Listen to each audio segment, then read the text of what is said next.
What's up, goodies? Welcome back to your girl channel and to my kitchen, how to cook. If you're there for your first time, welcome. And if you're not coming back from how many times, welcome back. On the no seven over the right, let's cook. Now, I had some celery in my fridge, and this celery was one that was about to be thrown out. It started to all grow leaf and all them thing there, and I decided I was going to throw it out. I was going to create a miracle with it. So what I did was chop off the bad part and cut up the good part, and I kept the leaves too. Now I added some extra virgin olive oil, and then I added the celery in it, and then added the frozen veggies. Now I wanted to go with bell peppers, and all I had was green in my refrigerator that was left, so I added the green one. And of course you can add many different colored bell peppers, right? It tastes amazing. Now I did go in and had some chopped garlic.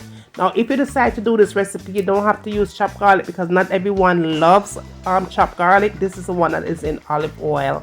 Now to flavor it up, I skipped the salt and black pepper and just went ahead and used the all-purpose seasoning. The all-purpose combo season from Ocho are the one that I use. But if you don't have the one there, use whatever that you guys have in your kitchen. It's going to work. Just be sure to show the video some love. Even though it's a short video, this show the video some love simply by giving it a thumbs up. When it thumbs up the video, YouTube is to say like it, and when them say like it, then we'll push it through to a wider audience, and the channel will grow and the video will grow and the whole way will grow, because that we need to do, right, is grow. Now my fire dough was at a very low heat because I didn't want it to steam too fast. We wanted to do it nice and slow, and it doesn't take long to cook. All I needed was like 5 to 7 minutes. I did go in and add some butter though, okay, to the mix. 2 tablespoons of butter, and cover it up and make it do its thing for that 5 to 7 minutes.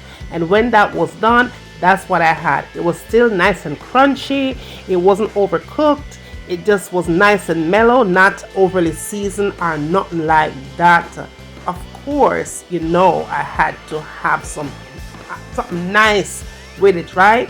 So I decided to go ahead and add some plantains. I fried some plantains with it. And let me tell you something, goodie. Not to be worrying. I did make the sticky chicken recipe with this particular steamed veggies. Now, if you have not seen that recipe, the link for that recipe will be down in the description. But otherwise, honey, that was what the plate looked like. Just be sure so not tell a friend for tell a friend, okay? Bring them come, goodie, and send them come. I'm waiting. And when you get done doing all of that, tell me what you want to see me cook next in my kitchen. And as always, from my kitchen to your kitchen, enjoy.